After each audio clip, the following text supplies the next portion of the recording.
Hi friends, விஜயோட நல்ல மனசுக்கு சீக்கிரமே காவேரியோட ஒன்று சேரணும் அப்படி நினைக்கிறவங்க நம்ம சேனலுக்கு ஒரு லைக்கை போட்டுருங்க ஃப்ரெண்ட்ஸ். காவேரி விஜய் மொட்டை மாடியில் கட்டி பிடிச்சி நல்லபடியாக சந்தோஷமாக பேசிட்டு பிரியா விடைபெறாங்க. கரெக்டாக சாரதா பார்த்துடுறாங்க. எங்கடி போயிட்டு வர்ற, இந்த நேரத்தில் என்ன பண்ணிட்டு வர்ற? இல்லைம்மா அது வந்துமா சும்மாம்மா அப்படின்னு எவ்வளவோ சொல்கிறாங்க. இங்கே பார், நீ என்ன பண்ணுற ஏது பண்ண எனக்கு தெரியாது நினைக்கிறியா? அவனை போய் இந்நேரத்தில் ஏண்டி பேசிட்டு வர? இது நல்லா இருக்காடி? ஏண்டி எனக்கு ஒரு வாயா அவனுக்கு ஒரு வாயா? எல்லாம் ரெண்டு பேத்துக்கு சமமாக இருக்குன்னு நினைக்கிறியா?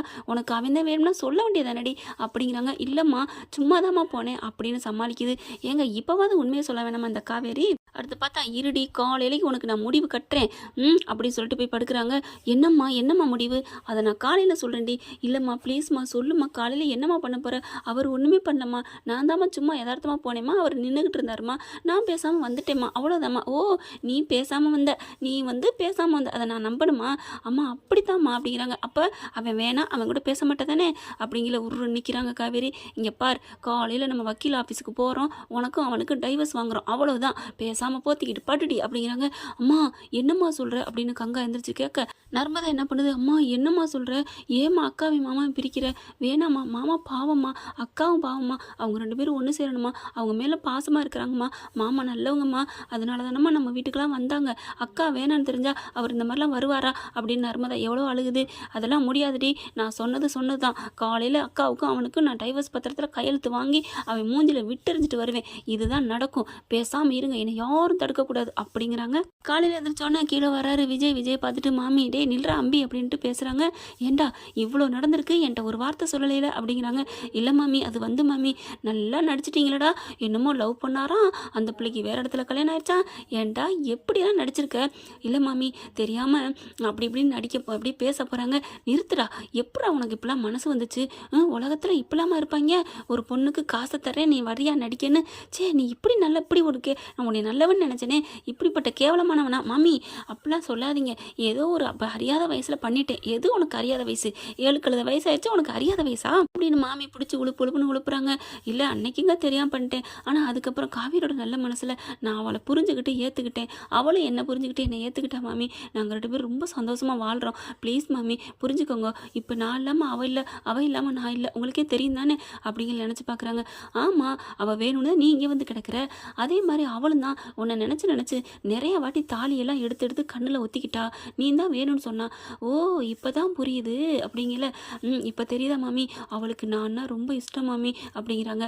தெரியுதுடா, உனக்கு பொண்ணு பார்க்குறேன் அப்படின்னு சொன்னோன்னே என் மேலே விழுந்து பிராண்டிட்டா தெரியுமா, அந்தளவுக்கு கோவப்பட்டுட்டா, அப்போ உன் மேலே உயிராத்தான் இருக்கா, இப்போ தெரியுதுல, எங்கள் 2 பேரும் சேர்த்து வைங்க மாமி அப்படிங்கிறாங்க. டே சும்மா இருடா, நான் என்ன புரோக்கரா உங்களை சேர்த்து வைக்கிறதுக்கு அப்படிங்கிறாங்க. ப்ளீஸ் மாமி தயவு செஞ்சு சொன்னால் கேளுங்க, இங்கே வாங்க உள்ளுக்குள்ள அப்படின்னு கூட்டிகிட்டு போயிடறாங்க. எங்கேடா கூட்டிகிட்டு வர, எங்கள் வீட்டுக்குள்ள ஏன்டா கூப்பிட்ற அப்படிங்கல, அட வாங்க மாமி அப்படின்னு சொல்லிட்டு சாமி போட்டா இருக்கிற இடத்துக்கு கூட்டிகிட்டு போகிறாரு. அங்கே கூட்டிகிட்டு போய், இந்த சாமி மேலே சத்தியமாக சொல்கிறேன் மாமி, இந்த சாமி இந்த தெய்வங்கள்லாம் உண்மையாக இருந்தால் எங்கள் காதில் சேர்த்து வைக்கணும், இது மேலே உண்மையாக சொல்கிறேன், நானும் என் பொண்டாட்டியும் மனசார ஒன்று சேர்ந்து வாழ்கிறோம் மாமி, அதுக்கு உதாரணமா அதுக்கு அத்தாச்சியா அவள் வயிற்றுல என் வாரிசு வளருது மாமி.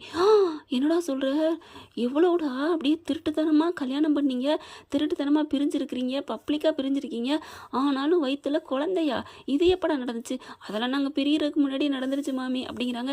அது நடந்ததுக்கப்புறம் எப்படா பிரிஞ்சிங்க? நான் ஒன்றும் பிரிய நினைக்கல, அவள் தான் மிஸ் அண்டர்ஸ்டாண்டிங் பண்ணிவிட்டு வந்துட்டா மாமி அப்படிங்கிறாங்க.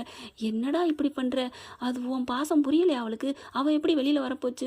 அதுதான் மாமி அவளுக்கு புரியாமல் வந்துட்டா, ஏதேதோ குழப்பம் வந்துருச்சு, நீங்கள் தான் மாமி ப்ளீஸ் அப்படின்னு சொல்லிட்டு, நான் என்னடா பண்ண முடியும், என் பேச்செல்லாம் கேட்பாள் அந்த அங்காள பரமேஸ்வரி. யாரை சொல்கிறீங்க? காவேரி. அவளை யார் சொன்னா? அவளை பெற்று வச்சிருக்காளே சாரதா, அவளை சொன்னேன், அவள் வாயாது செங்க காவாய் அப்படிங்கிறாங்க.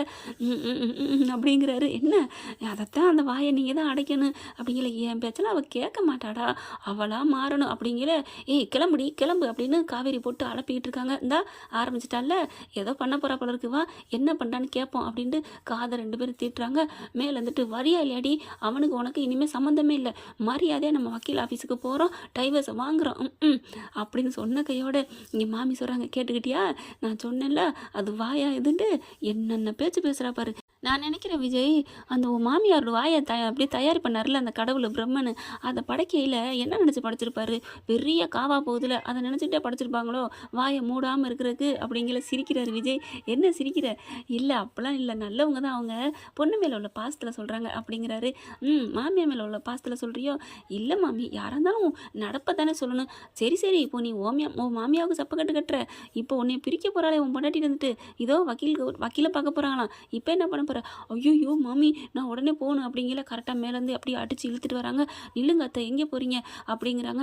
அதெல்லாம் முடியாது, உன்ட்டே நான் சொல்லணும், நீங்கள் வக்கீல்கிட்ட தான் பார்க்க போகிறீங்கன்னு எனக்கு தெரியும். அதெல்லாம் இல்லை, அவள் என் பொண்டாட்டி, அவளை விட நான் எங்கேயும் விட மாட்டேன்.